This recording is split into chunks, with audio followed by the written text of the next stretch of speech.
Welcome in to the opening line report. Kelly Stewart here, joined every single Monday morning by Teddy Covers, where we run through this week's NFL slate in terms of where the market is going to go. So get your odds logic screens open or those WagerTalk free odds pages and follow along here in the comment section. Teddy Covers, not a lot to report from yesterday, but I was really close to saying, woo, nice 4-0 day in the Westgate Super Contest, because now it doesn't matter because I'm just sitting right around 500.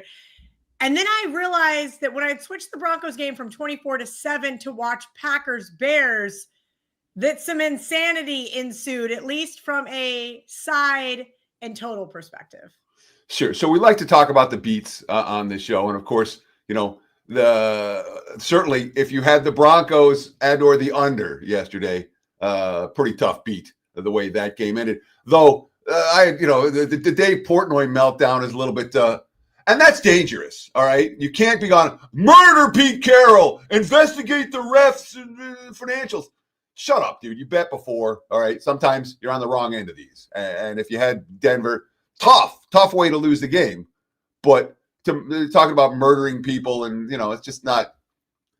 It's all for clicks, Teddy. Once you realize, sure, but we're professionals, dude. If you're like the face of a sports book, the last thing you want to be doing is, oh, by the way, all these games are rigged and investigate everybody. Well, that's fair. That is fair. And listen, was the Raiders a huge need yesterday for the sports books? Absolutely was. I understand why people that haven't been doing this long want to scream collusion, want to be outraged. Would I be shocked to know that Pete Carroll knows the spread? No, I wouldn't. And just to give you a little FU on the way out the door because they got absolutely dominated by the Broncos, not surprising in the slightest. No, these things have. That's why we don't put all of our bankroll on any one given play. All right, no matter how good it looks, no matter how it plays out, shenanigans can and do happen. Remember the Eagles-Rams, all right? Which, in my opinion, was a worse beat than this one, or every bit as bad as this one. Maybe worse. But and that's fair. I was on the opposite side of that. So those are the good that come with the bad, and that's gambling, especially in the NFL.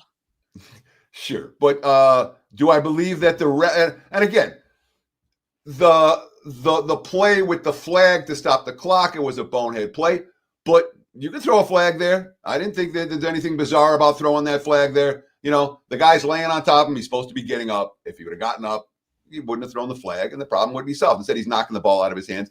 It was, again, by the book, delay a game. I've seen that not in that particular scenario where the spread is going to be covered. And then, of course, Carroll coming on with the field goal unit, which I'm sure is his little, you say, does he know the point spread? Maybe. That's his little FU. But he's allowed to do that. And the quote after the game was, we thought we might have 1 second left to try an onside. All right. It's gambling. It's always going to be gambling.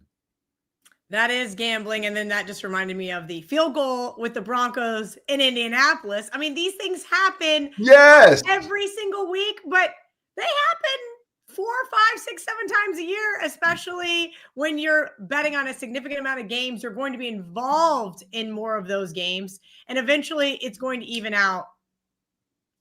Maybe it doesn't. If you have more right sides, it's just like in poker. If you're starting with better hands, you're going to have more bad beats against you. If you're starting with more right sides, it may not even out exactly. But the point is this, when the guy gets into the end zone and he does the celebration like, he's never been in the end zone, it's like, act like you've been there before. Bad beats are going to happen. They're a part of the process. If you can't handle it, you can't be betting. Plain and simple. So we all have our meltdowns. We all have our moments. All right. I have them. You've had them. We all have them. Okay. But it's okay to have a moment. But you got to calm down and move on to the next week. Luckily, I didn't have the wrong side of that one. Like Teddy says, if you're using proper bankroll management, you can live to bet another day. And that's what we're going to do here. We're going to get into week 15. Time flies when you're having a good time. Teddy Covers. I don't know what to make about this Bucs team. I know that I was complaining and bitching about the Cleveland Browns because I went back and forth between them and the Vikings for my second survivor pick.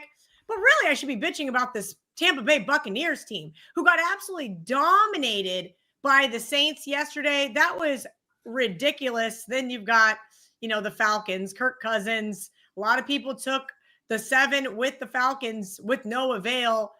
Pretty much after the first quarter, Seattle dominated that game. Talk to me about Falcons now, Thursday night. Oh, I'm sorry. I want to back it up.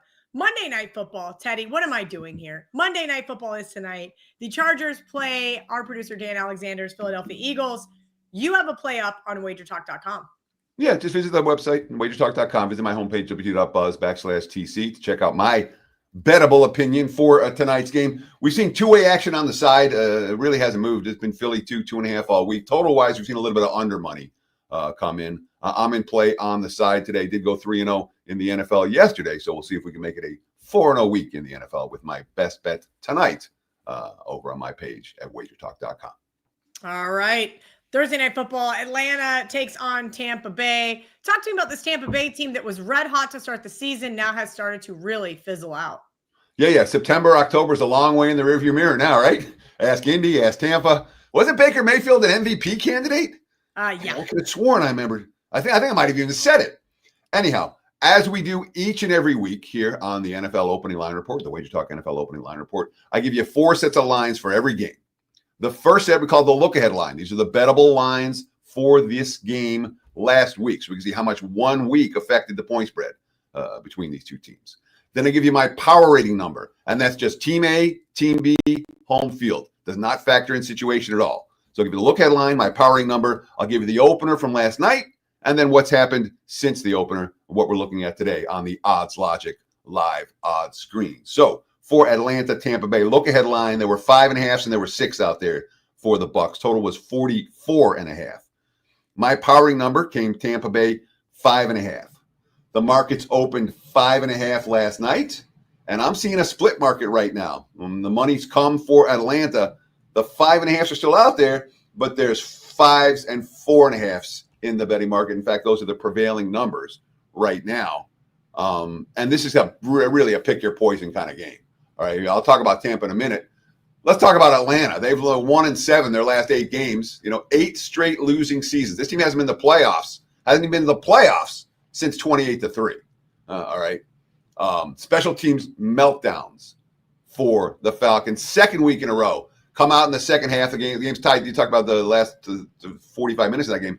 That game's tied 6-6 at halftime. Atlanta comes out and kicks the second half kickoff, and Seattle returns it for a touchdown. It's game over right there. And then they had a blocked field goal from an unblocked defender. Second week in a row for Raheem Morris, where the special teams have been costing them big time. And Drake London's out. Atlanta's not a team I'm excited about putting money on down the stretch. Raheem Morris, I don't think he'll be back. And obviously you're playing with a veteran backup quarterback who is cashing his check. Say what you want about Kirk Cousins at this stage of his career. That being said, Tampa beat San Francisco week 6. They were 5-1 at the time. Since that time, they beat the Saints once in 2 meetings, and they have a win against Arizona with 5 losses. They're 2-5 straight up. Their last 5 games, 1-4 straight up, 0-5 against the spread. The only game they were able to win was by a field goal against Arizona. The defense allowed 139 rushing yards yesterday, gashed by Tyler Shuck. Baker wasn't good, 14-30 for a $122, 4.1 yards per pass attempt. That's not going to cut it. Todd Bowles, quote, doesn't matter whether the team was 12-0 or 0-12. It's the NFL. You have to show up and make plays, or the other team is going to beat you. Talking about how maybe they weren't up for a division rival at their home field to snap a losing streak. I don't know. Chris Godwin, the wide receiver, talking about the offensive struggles. Quote, I don't disagree that it feels disjointed. I can't put my finger on exactly why. I feel like if we could, it would probably be easier to fix it. You can't just look at this and go, oh, it's whatever. It's not whatever. We have to correct it. If we want to make a run at this thing, we've got to get it together and get it together fast. That, my friends, is an urgency quote. We'll see if Tampa is actually able to be urgent and play at that level on Thursday Night Football. All right, Texans looked pretty good on Sunday Night Football over the Chiefs, at least from a defensive standpoint there, Teddy. And I had the Rams in teasers yesterday. I said, I don't really love this spot. Nope, easy peasy. The Cardinals are just on a downward spiral. Kind of talk to me about this one, because I think now you're starting to pay a premium here for the Houston Texans. Sure, I maybe pay a premium to bet against the Arizona Cardinals. Look ahead line here. There were 6.5s and 7s for Houston, total 42.5. My powering number after the Cardinals got smacked last night and the Texans upset the Chiefs as high as 9 for this ballgame. Again, 6.5 as low as for the look at. 9's my powering number. The markets before the game they were 7, 7.5, 42.5.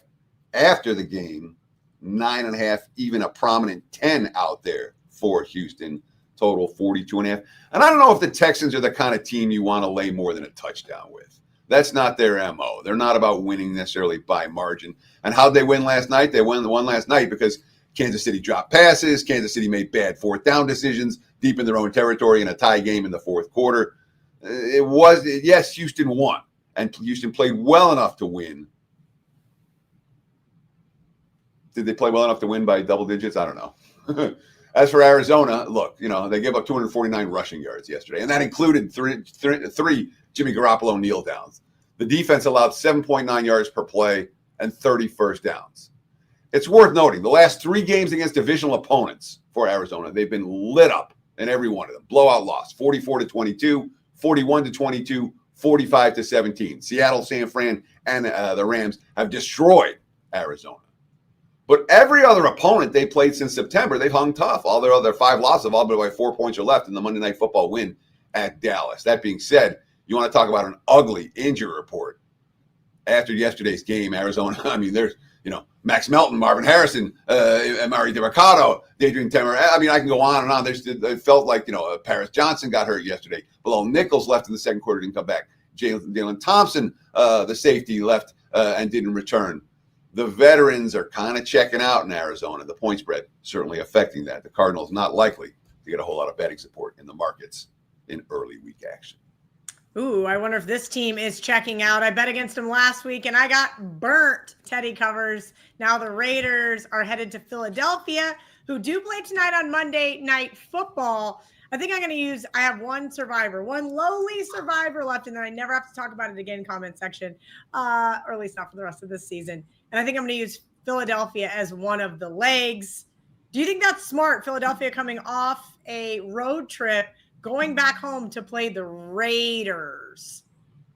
Raiders aren't winning a whole lot of games these days. If there's a team to fade, I wouldn't argue against it. And obviously, yesterday the Raiders completely dominated, pretty much start to almost finish. They played a really good last 2.5 minutes if you had taken the points. Look ahead line here, Philly minus 12.5, 40. My powering number, Philly minus 12. The market's open 12.5, 38.5 last night, and that's what we're seeing today. Obviously, the Eagles haven't played yet, but it's not a scenario where we can anticipate the Raiders getting a whole lot of public support, especially, Gino injured his hand and shoulder. We'll have to see if Kenny Pickett plays. And Pickett looked good, looked relatively good for what the Raiders offense have looked like this season. He didn't turn the ball over. 8 of 11, 97 yards, 8.8 yards per pass attempt. Solid. That being said, rushing yards, Denver 152, Vegas 40. Pete Carroll talking about who the quarterback is going to be this week. Quote, I'm going to do what I think is the right thing to do. And if Gino can play, I'm rooting for Gino to get back out there and see what he does. We're not going to play him if he's not right. So Kenny will be ready to go. I've seen a lot of Kenny in practice. He's active. He's quick. He's really athletic. He's a good thinker. He's clearly a competitive guy. I see nothing but positive stuff. I'm coaching the hell out of him because I want him to be ready if the opportunity pops. So at this stage, we don't know. My hunch is that if Pickett plays, we're more likely to see Raider money than if Gino plays. From a power rating standpoint, I'm not making a whole lot of difference. I'm making a 0.0% adjustment between the QBs. But when you have a younger QB with something to prove as opposed to a veteran playing out the string, sometimes you get a bump off of that. As for Philly, they're playing Monday night against the Chargers. They're off back-to-back losses against Dallas and Chicago the last 2 games. Philly 4-0 start, 3-1 against the spread, 4-4 since both straight up and ATS. They've covered every game they've won. They failed to cover every game they've lost over their last 8 contests, and that's likely to be the case again tonight in this less than a field goal Eagles favored point spread range. All right, here's a good question for you, Teddy. We talk about drop-offs from starters. Now the Jets are on their third-string quarterback, Brady Cook, and yesterday I had them in a teaser, and he bobbled as soon as it was on red zone. He bobbled the snap, and then he threw an interception. And I text my buddy Steven, who does a lot of the teasers with me, and I said, I did not bet on Brady Cook. And he goes, who the hell is that? And that's when I knew we had a problem. I knew he was the rookie from Missouri, but good grief, was that ugly. Now they're headed on the road to play the Jags. I do think that Jags game was a little lopsided, obviously, because Danny Dimes appears to have torn his Achilles yesterday in that game. Talk to me about this Jaguars team and them laying double digits to Brady Cook and the Jets, barring Tyrod Taylor making a comeback. Look ahead line, Jacksonville minus 9.5, 43.5. My powering number, Jacksonville minus 10.5. The markets opened 11.5 and 42 last night. And of course, this is all a matter of how much you can adjust for how much worse are the Jets with Brady Cook than they were with Tyrod Taylor. And the markets are saying more than I thought, obviously, with the 11.5 and 42 last night. And again, look at the Odds Logic live odds screen right now. I'm seeing 11.5s out there. There's a 12. There's a 13 with juice coming the other way. So I'm not anticipating that the Jets are going to attract a whole lot of money this week. And yeah, Brady Cook, the rookie from Missouri, finished 14 of 30, 5.4 yards per pass attempt, 0 touchdowns, 2 interceptions. I'll say this: he was better than Max Brosmer for Minnesota last week. That's the worst QB performance we're going to see from any quarterback this season. What we saw from Brosmer when the Vikings got shut out. So Cook was better than that. That being said, the Jets were 1 of 12 on third downs. They were outgained by more than 2 yards per play, and they were -3 in turnovers. The defense forced none again and allowed 239 rushing yards at 5.8 yards per carry. You know, Aaron Glenn, quote, "This game was definitely disappointing. Really hard to put this in words. The only thing I can say is I didn't have these guys ready to play. That was obvious by the way we went out there and played." You know, 15th straight non-playoff season for the Jets. They're starting 3 rookies on defense right now. And what they do, they allowed touchdowns on each of the first 3 series. They gave 153 rushing yards in the first half. Glenn was right. Jets were not ready to play this past Sunday, and Miami made them pay. As for Jacksonville, the Jets defense isn't forcing turnovers. Jags defense is. They forced 3 turnovers and knocked Danny Dimes out of the game. And they're still, remember, we talked about it at the time, the loss to the Texans, a game where they led 29-10 in the fourth quarter, and then allowed Houston to score 3 fourth-quarter touchdowns and then get a defensive score on the final play of the game to win 37-29. They're still talking about that game, and that game has kind of been a rallying cry for the Jags ever since. 5-1 now, their last 6 games, the only loss coming to the Texans, and they talk about how that loss is still haunting them. You know, Travis Etienne, at the end of the day, I feel like no one likes us except for us. Just goes along for being being in this organization, the way the organization has been for some time now. We're not going to get their respect. We kind of don't even care. As long as we know we have inside this locker room, we can go out there and take it. There's no better feeling than being disrespected and having an extra chip on your shoulder and having an extra edge. And that same quote kind of echoed by Trevor Lawrence. We all feel like a really good team. We probably don't get the credit we deserve. Everyone talks about every other team, even our own division. All those other teams are going to go win the division, and nobody cares about the Jags, which is fine. It's just kind of how it is. We'll use it as a chip on our shoulder and keep playing. It doesn't really matter. Liam Cohen, same quote. I don't know if we'll ever really get respect. That's the beauty of it. It ain't coming. You know that. And that's totally fine. Our guys just keep finding ways to get a little bit pissed off and play their tails off and execute at a higher level. So that whole no respect. They're talking about that a lot in the Jags locker room. They're talking about the game that they blew in the Jags locker room.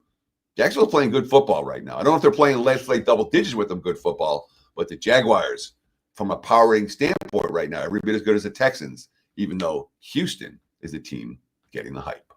Teddy, the comment section is beating us to the next game. They're already talking about the Cleveland Browns. And I got some pushback yesterday because I said I cannot believe I wasted a survivor pick on Shedeur Sanders and the Cleveland Browns. And people were mad that I blamed it on Shedeur. But I do think the reality was there was a game turning point, if you will, where after he threw that really bad interception, things really got away from the Browns team. Then they were playing catch up. Then that really stupid 2-point conversion that the comment section is talking about.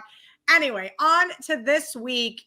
Caleb Williams and the Browns Bears, hand up, been dead wrong about this team. And at least from this year's perspective, but they had a shot to win it there late, or at least tie it up there late in Lambeau.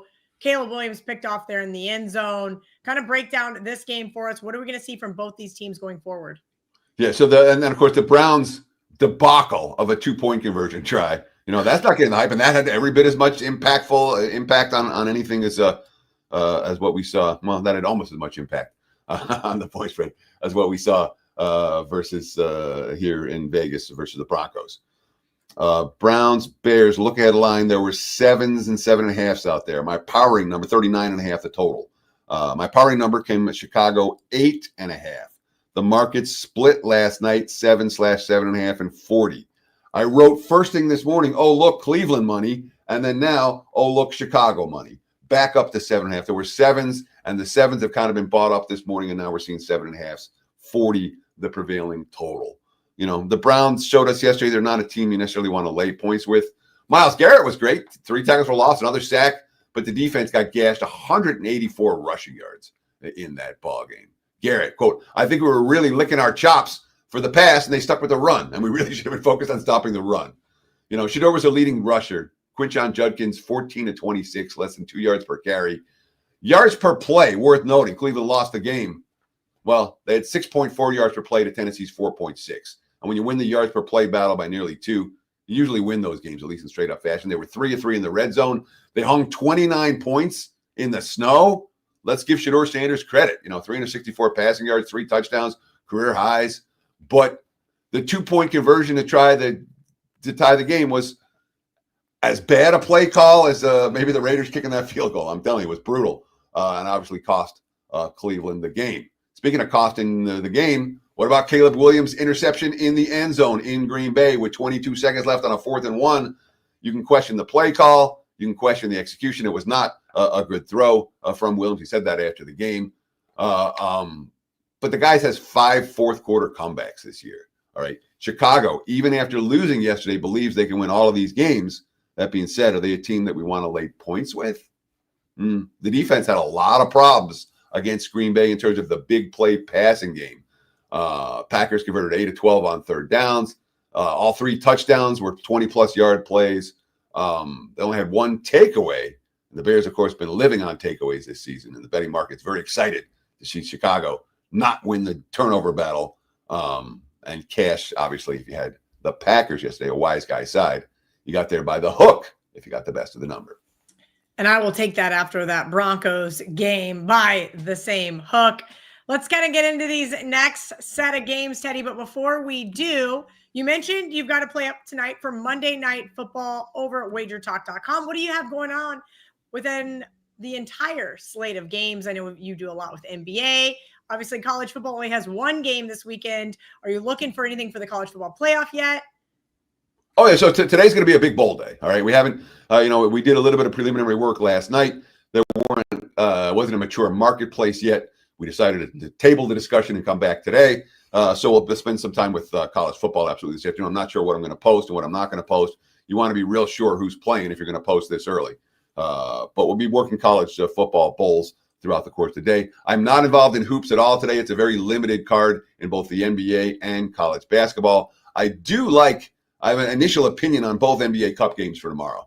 So we'll see where those numbers come out tonight. I expect to be involved in the association, and obviously off the 3-0 yesterday in the NFL. The Sundays have been good. I'm 10-4, 71% over the last 5 Sundays. So the Sundays have been good. Let's see if we get the Monday night to be good. Again, check out my homepage, www.buzz/TC, if you'd like to get on board with tonight's Monday night winner. I also want to thank all you guys for watching. I want to thank you guys for commenting. The likes, the comments, and of course the follows make all the difference.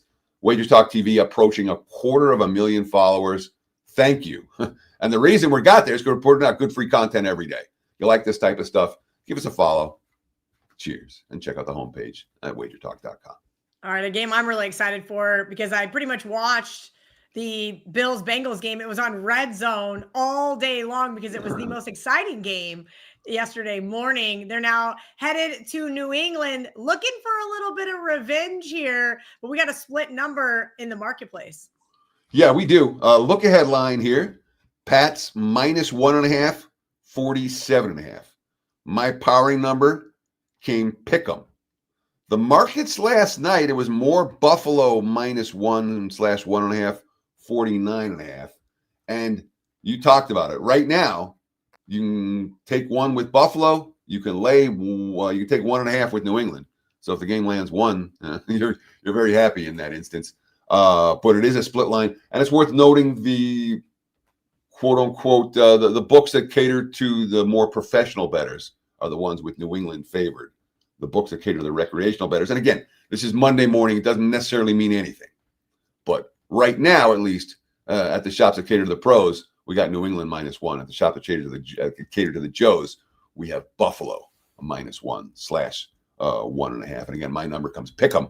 So from a powering standpoint, I can't give you much in that regard. Bills offense didn't punt yesterday. They hung 32 and they had the pick 6 against Burrow, 6.9 yards per play in that ball game. 2 straight wins for the first time in a month. And each week I talk about the team I have in a kind of an enigma with my power rating. Buffalo was that team this week. I spent a lot of time thinking about the Bills, looking at the course of their season, and trying to decide, is this team good or are they great? What's the upside for Buffalo? Do we want Buffalo amongst the legit contenders or not? They spent most of that game looking like they were going to lose. They got stopped on downs. They had the James Cook fumble on 1st and goal from the 2. But they were able to take advantage of Bengals' mistakes when it mattered most. And that's kind of the character that the Bills have. I give them credit in that regard. The Pats, they won 10 straight, and then went into a bye week. I'm not convinced that is a bet-on scenario off that 33-15 win on Monday Night Football against the Giants. It's the longest winning streak since 2015. Drake May, interesting quote. Just trying to be the face, trying to be the conductor, trying to want the pressure. You want the ball in my hands. A game like this, that's likely to come down to one team or the other team executing down the stretch. That a positive quote for New England and Drake May in that regard. This kid saying, I can handle it. I want the pressure. All right. Interesting scheduling spot for these two teams. They just faced each other on Thanksgiving. Baltimore's now at the Bengals. And as I mentioned, the Bengals put up a nice fight yesterday there in Buffalo, got the cover, had a really good shot there to get the win until it kind of got away from them late. Let's talk about this Ravens team, though, Teddy. I don't know what to make of them. You and I discussed last week, maybe Lamar's a little bit more injured than we thought. Are we still on that? Or what is going on with this offense? Look at headline here. Baltimore -2.5/-3 was a split line right around the key number of 3. Total 51.5. My powering number has the Ravens 1 in this ball game. I've downgraded Baltimore because of what you said, Kelly. Lamar Jackson is not right. And that was very clear again in the loss to Pittsburgh yesterday. The markets opened 2.5, 51.5 last night. We're seeing 2s and 1.5 starting to pop up in the markets right now. Still 2.5, the prevailing number. Total still sitting at 51.5. So worth noting that Baltimore, again, the key calls went against the Ravens yesterday. But what do you want in the locker room after the game? You want the team saying we're turning the page, we're focusing on next week's divisional matchup. That's not what we got from Baltimore. We got everyone complaining about the refs. The potential interception on Aaron Rodgers, the potential touchdown for Likely, and obviously both those calls went against Baltimore. Coach Harbaugh still bitching after the game. That's not a positive sign. Lamar Jackson saying his frustration level is through the roof. I feel like with the Thanksgiving game, we shouldn't have lost that game with turnovers, unfortunately. But this one here, I don't know what happened. I thought it was a touchdown. The refs made the call they wanted. They believed it was right, so you got to go with it. I can't do the ref's job. It is what it is. I mean, I had Pittsburgh yesterday, and I'll tell you flat out, I don't win a lot of games outright when the opponent runs for 217 yards at 5.4 yards per carry, and my team runs for 34 yards at 2.0 yards per carry. But Baltimore, 2 of 6 in the red zone, -1 in turnovers, and the Ravens defense. Aaron Rodgers didn't complete a pass longer than 31 yards in the whole month of November. He had 4 of at least that distance yesterday, plus 2 more for more than 20. That's a defensive problem and a Lamar's not healthy problem. That being said, Cincinnati, defense is going to get blamed again. They scored 34 points and lost again. It's hard to win when you give up 39. It's hard to win when you can't force a punt. It's hard to win when you're up 28-18 in the fourth quarter and Joe Burrow turns all over on back-to-back possessions. His first turnovers in his 4 starts this season. He did lead them down the field for the backdoor touchdown, but then the defense allowed a 3rd and 15 Josh Allen scramble, and that was that. Worth noting, the quotes coming out of the Bengals locker room, past tense. Those are quotes that don't tend to be bet on. Zach Taylor, just sick for the guys. They more plays than us down the stretch. That was the game. Joe Burrow, quote, obviously we are not where we want to be as a team or organization. Past tense. That's how the cookie crumbled this year. I would have loved to have been out there more. I would have loved to make more of an impact, but that wasn't the case. When I start reading past tense quotes from a team, that team becomes a one-way team for me. I'm either betting against the Bengals or I'm leaving the game alone. And I'll tell you right now, I'm not laying points with Baltimore. So this is a game I'm not likely to be involved with, Kel. I can't help but think I need to tease the Cincinnati Bengals, but that's because I have a teaser addiction. And we'll get to some more of those teaser spots because there's quite a few of them this week. But let's get to the AFC West first. Teddy, the Chiefs last night, we kind of spoke about this team and not necessarily their fall from grace, but I think that everybody's been so used to them being dominant over the past, 5-6 seasons that now when they aren't offensively just blowing everybody's mind, people kind of tend to overreact. But I do think there are some inherent issues here with Kansas City. Chargers still a sizable underdog here, though, on the road. Sure are. Look ahead line here. KC 4.5, 44.5. My powering number. And again, this is after Kansas City lost last night, but LA hasn't played yet. My powering number is 3.5. The market's 4.5, 44.5 last night. And that's, I think, what we're seeing still today. There's some 4s and 4.5s, 43.5. So we've seen some under money and we've seen a little bit of Chargers money. Obviously, Chargers now 4-1 straight up their last 5. The only loss came before the bye in that debacle at Jacksonville. The Chiefs off that Sunday night loss to Houston. They're now 1-4 straight up their last 5 ball games. Kansas City, not a team I'm excited about laying a price with. Yeah, I just don't see a world where you want to lay points with this team right now.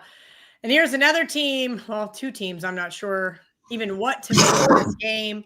We've got the Commanders. I know last week they took a ton of steam. Jaden Daniels coming back, and just Minnesota and J.J. McCarthy played their best game of the season. New York Giants, I don't know. I know they can't keep Jameis in there when they've got Jackson Dart, but it just seems like it's a lot more fun when Jameis is under center for the New York Giants.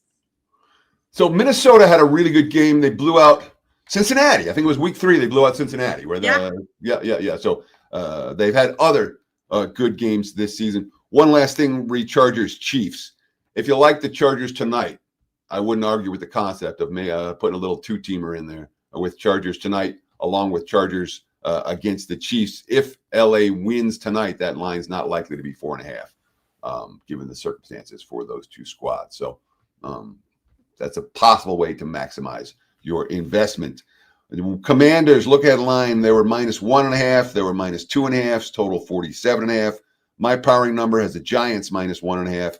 The markets opened 1.5 to 2.5 last night. 46.5 for Washington, New York. We've seen over money come in. We've seen the markets. They're not settled yet, but I'm seeing more 2.5s and 2s than 1.5s, 1s. But we don't know what's going to happen with the Washington's QB situation.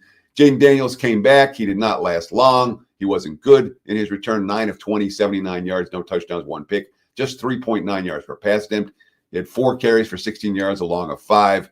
And each of the last 3 games, Jaden Daniels has been in for Washington. He's been knocked out.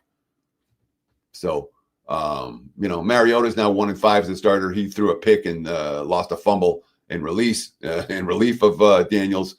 Quote from Terry McLaurin, the wide receiver: when you get beat 31-0, it's not about offense or defense. It's just bad. We didn't play any kind of complimentary football, and this is a result. Zach Ertz looks like he had a season-ending injury in the loss in the full game. 4.2 yards per play, 3 turnovers in offense. The defense forced none. Worth noting, after shutout losses this year, the Titans won straight up at Arizona after getting shut out at Houston. Minnie won straight up versus Washington yesterday after getting shut out the previous week. The Raiders lost on a missed 2-point conversion, 30-29, to the Jags in overtime off a shutout loss. They covered the spread, and the Falcons beat the Commanders by 7 off their shutout loss. That's 4-0 ATS this season for teams that got shut out the previous week. The Giants off a 33-15 loss on Monday Night Football against the Pats, and that game wasn't as, it was 30-7 at halftime. That was their seventh straight loss, 0-3 since firing Brian DeBall. Quote, Jackson Dart, we're just scratching and clawing. I'm not playing soccer out here. You're going to get hit. Things happen. It's part of the game. Dart certainly bringing energy to the G-men. In this point spread range, energy is not going to be enough. This is one of those games interesting to consider. There's a case to be made for Washington this week, and whether I get there or not is another question. But there's certainly a case to be made for the Commanders off that shutout loss, no-show game. All right, Teddy, one of my favorite things that you talk about is the drop-off between whether it's starting quarterbacks, wide receivers, offensive linemen with cluster injuries and so forth. So no Daniel Jones. Now we have Riley Leonard going on the road. We know how historically rookies do in their first road start. And the point spread is definitely indicating it's not going to be pretty for the Colts. So I made an adjustment for Indy. And again, Danny Dimes was not healthy. All right. So it wasn't like Indy was right when their quarterback was on the field. He was literally playing with a fractured tibia, broken leg. I made a 4-point adjustment to my powering number. The markets made a bigger one.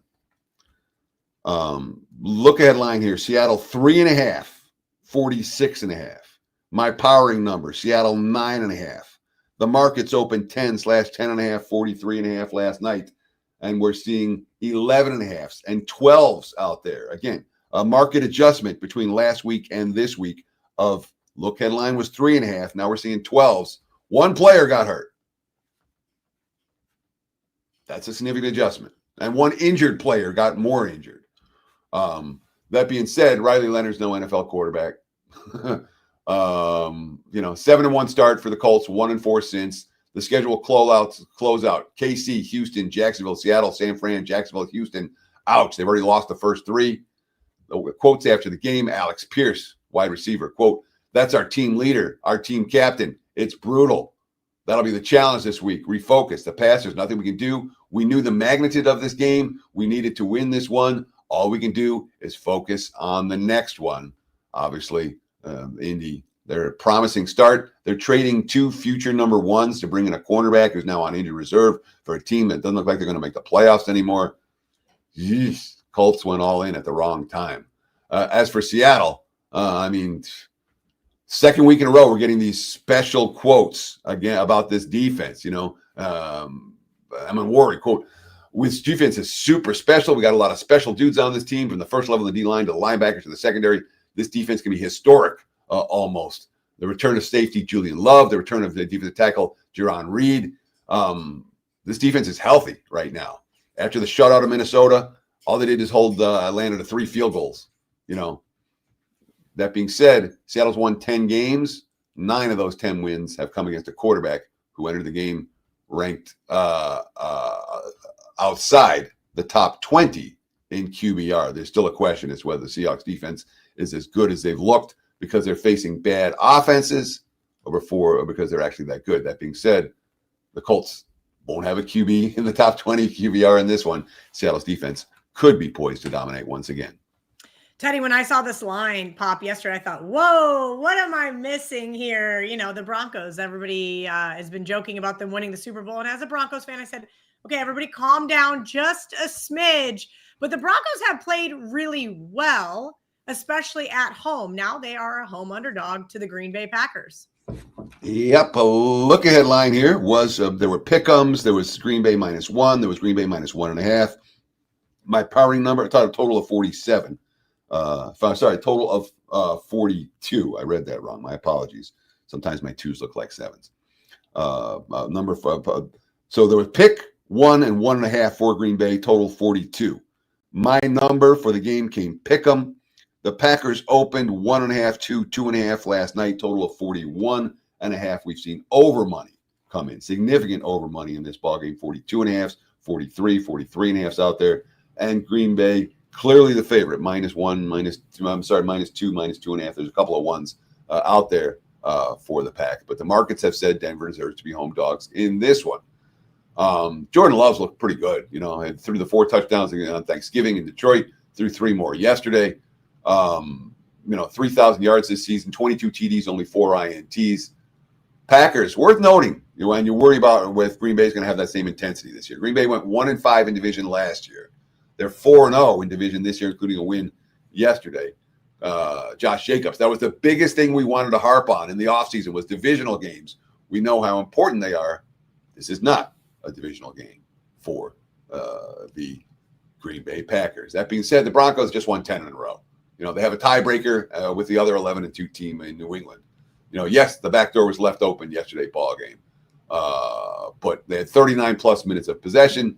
Bo Nix dinked and dunked his way effectively all game, 31 completions, 152 rushing yards to 40 for Denver. They're a really good team. Bo Nix, quote, 10 in a row is a long streak. You want to be appreciative of this opportunity and appreciative of the wins no matter how they come. At the same time, we're always looking to get better.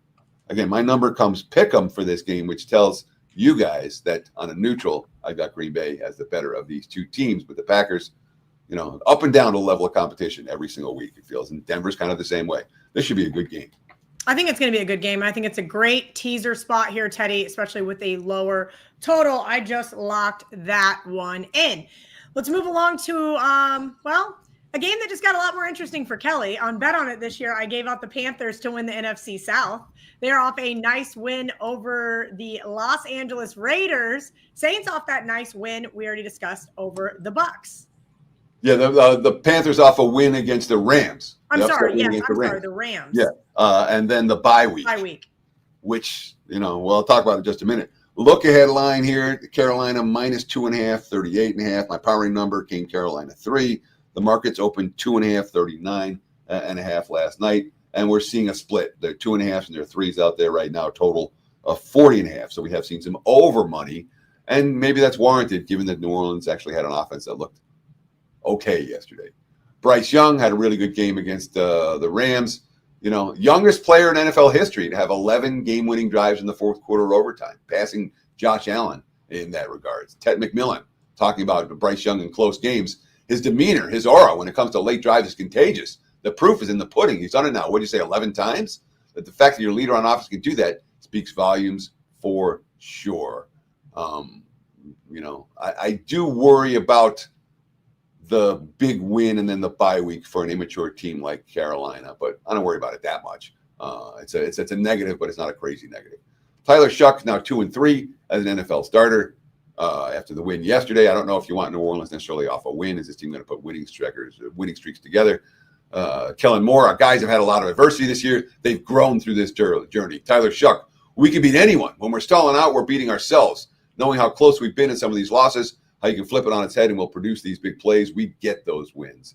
So Saints are clearly playing better. Saints are clearly on a modest uptick. Carolina, clearly the better of the two teams. The spot is still the question. Okay. Another great teaser spot, just my opinion. For what it's worth, low total, divisional game. Here's a game that I think is going to be very interesting. The Lions off that Thursday night football win over the Dallas Cowboys. And I would say it was pretty dominant fashion there, Teddy. I know a lot of people were starting to buy onto the Cowboys, and that was definitely the time to sell. They're now playing that Rams team, which we just mentioned was off that loss to the Panthers and took it out this last week on the Cardinals. We've been short on emergency betting alerts on this show. There's one that I need to give right now. Okay, line here. 1.5. My powering number comes Rams only 3.5, but the markets really, really like this Rams team right now. 4.5, 52.5 last night. We've seen nothing but Rams money. We've seen nothing but over money. 54.5 still out there in the betting marketplace for the total. If you like the over, bet the over right now. Mostly 55, seeing 55.5 starting to pop. Rams taking money. There were 4.5s. Now there were 5s and then 5.5. There's still a 4.5s out there, but leading indicator books already up to 6 on the LA Rams. The Rams bounce back win yesterday has them in a year where everybody seems flawed. The Rams are now, from a futures perspective, the Rams are the teams to beat in the NFC. So we're seeing Rams money. We're seeing over money first thing on Monday morning. If you like either of those two, bet that sooner rather than later. Lions have extra prep time off the Thursday games the last 2 weeks. They sacked Dak Prescott 5 times. Jared Goff going back to L.A. Quote, you can see an uptick in urgency from everyone. Worth noting this quote. I like the quotes from the opposing coaches. Brian Schottenheimer. It seemed like every time we got some momentum, they hit another explosive play. They have a lot of speed. The Brian Branch injury is worrying everyone for Detroit. Brian Branch, Pro Bowler, safety, who got hurt. And, of course, Thomas Harper, who was filling in for the other Pro Bowler, Kirby. He left the game as well with a concussion. So potential injury concerns for Detroit in the secondary, which is not necessarily what you want against Matthew Stafford. Again, the quote from the opposing coaches, Jonathan Gannon from Arizona after the loss yesterday, quote, give credit to LA. They were better than us in every facet of the game, coaching, playing, offense, defense, special teams. That was very humbling. At one point, it's 10-10. You look up, and you're down a lot of points quick. 530 net yards for the Rams yesterday. 212 yards from Williams and Corum on the ground. Stafford, his 7th game of the season with 3 or more passing touchdowns, most in the NFL. That was a dominant showing for the Rams. Now 3-0 straight up and against the spread off a loss. The market's saying LA's the team to beat in the NFC right now. All right. Yesterday, let's go back to last week. Last week we talked about motivation and how franchises might want teams to tank, but teams don't want teams to tank. At least the players don't. And the Titans showed a lot of fight yesterday. Now they're headed to San Francisco. Do you think that this is those types of wins where bad teams, if you will, the Saints, the Titans, can capitalize off a win and take it to the next game? I worry more about a letdown than a carryover effect.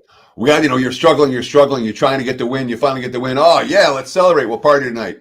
And then the energy for practice on the next day isn't quite what it should be, and the effort on the field isn't quite what it should be. I'm not anticipating the bottom feeders to suddenly come alive and reel off December winning streaks. It happens, but I don't know that Tennessee's that team. Look headline here, San Fran minus 12.5, 40 is 7.5. My powering number, 42.5. I got to be more careful with that. 12.5, 42.5. Titans, Niners. My powering number, San Fran 12. The market's open 12.5, 43.5. We have seen over money come in for this one, 44.5 now the prevailing number, although leading indicator books are pointing under now on the 44.5. So there's no urgency. If you missed it, you missed it. Tennessee finally an offensive game plan that made sense. There were all these games presented this year where Tennessee was dropping their rookie quarterback the pass 40 times and handing the ball over 12. Well, yesterday, 35 carries, 184 yards. Tony Pollard, a huge game. And Cam Ward, 14-28 for $117. Nothing downfield at all. That's fine. They were still outgained by 1.8 yards per play by Cleveland. First win for the interim head coach, Mike McCoy, in 7 games. Cedric Gray, the linebacker, quote, we hadn't won since week 5, so it feels amazing. I'm not worried about the number 1 overall pick. We're ball players. We got heart every time we step on the field. They did. They showed up. I don't know if they can do it again in San Fran. When you talk about it off a win, now traveling across the country, facing a good team, if things go south, they could go really south. Of course, the 49ers off a 26-8 win at Cleveland and a bye week. Shanahan off a bye, 3-0 straight up and against the spread the last 3 years. That being said, the previous 5 years, only 2-3 straight up, 2-3 against the spread. It has not historically been his or the Niners' best role. All right, Sunday Night Football. This one, we mentioned the Minnesota Vikings earlier and how they've had a couple of nice wins this year, yet they're almost a touchdown underdog here at Dallas, who's looking to bounce back after that Thursday Night Football. Yeah, look headline here. Dallas -7, total 47.5. My powering number comes Dallas 6.5. The market's open 6.5 last night, 47.5. And we've seen a little bit of Minnesota. There are more 6s today than 6.5s. Last night there was more 6.5s than 6s, but it's not like the markets have done a whole lot in this ball game side or total. The Vikings entered yesterday's game having 22 consecutive possessions without scoring a touchdown, and they put up touchdowns yesterday. McCarthy, 3 of them. When they can run the football, McCarthy is fine. They were 34 for 162 on the ground in yesterday's game, and in theory, you're supposed to be able to run against Dallas. The biggest problem for Minnesota this year has been turnovers. They entered the game with the league worst -15 margin yesterday, And yesterday, the offense didn't turn the ball over at all, and the defense forced 3. So certainly positive signs for Minnesota, but you worry again about a bad team off an exhale win. Dallas, -3 turnovers against the Lions, extra time to prepare. Defense allowed 4 touchdowns at 5 red zone possessions. CeeDee Lamb, check his status. He did suffer a concussion in that ball game, but they were settling for field goals. Brandon Aubrey, 63 from 55 plus and 5 altogether. And the first kicker in NFL history to make 3 from 55 plus in a game. The Dak Prescott quote is worth noting after the loss. Quote, "These guys aren't deflated right now. They are pissed off. We just need to use that the right way as fuel for the rest of the season." Dallas now 6-6-1. They have no margin for error when it comes to playoff possibilities in an NFC where it's going to be tough for Dallas. What now? I think number 10 right now. There's Detroit's not even in the playoffs if the season ended today. Dallas got some work to do. They know it, and they're saying the right things in that regard off the loss to the Lions on Thursday night. All right, before we get into Monday Night Football, right now you can join Teddy Covers for college football and NFL right now over at WagerTalk.com, WT.buzz. He also has a bowl special if you're looking just for those sides of things, $149 through the bowl season, WT.buzz/TC.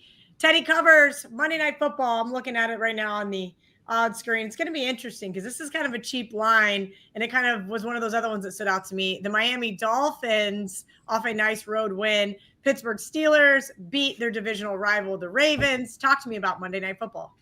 A cheap line. I thought it was too much at first glance. Well, that's what I feel like. That's what I feel like. Cheap as in fishy. I should apologize. Whoa, that seems a little. I thought it was a little cheap. I thought, okay, that makes me want to be all over the Miami Dolphins. So look at line here. There were 3s and 3.5 for the Steelers. Total 41.5. My power number only comes Pittsburgh 1.5. And the markets opened 3.5 last night, 42.5. We've seen a little bit of Miami money, but the 3.5s are largely holding. There's a couple of 3s out there. That being said, my powering number says 1.5. And I feel like if you like the Dolphins, Dan, let's do one more of these emergency betting alerts before this show is through. Like the Dolphins, bet them sooner rather than later. Grab a 3.5 right now. It's not going up. It can only come down. And again, my powering number is 1.5 for this ball game. Aaron Rodgers, 8.4 yards per pass, no picks yesterday. After the game, quote, at least maybe you guys shut the hell up for a week.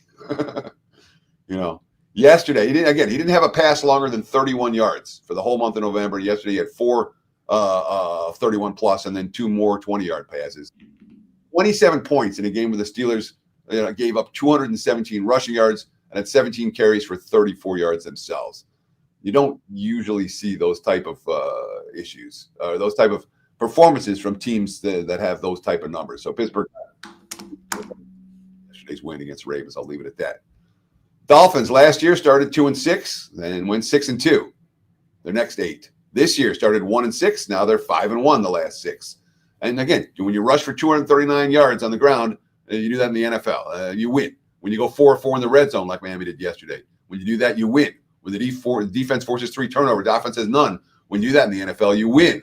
They won a cold weather game last year in Cleveland. They won a cold weather game yesterday in New York. So there's certainly hope for Miami in a cold weather game here. Tua Tagovailoa, quote, "I don't think I've been in the league where I've had a stretch like this one in terms of the start to the year and finding that flow towards the later end of the season." Miami feeling like they have a flow right now. Pittsburgh coming off a tough, hard-fought, and maybe a little bit lucky divisional win and laying more than a field goal in early betting action this week.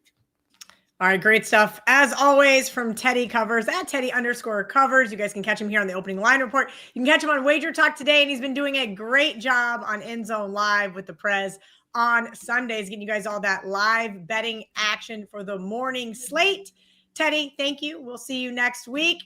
For those of you guys waiting around, Wager Talk today with Andy Lang and Dan Alexander is up next.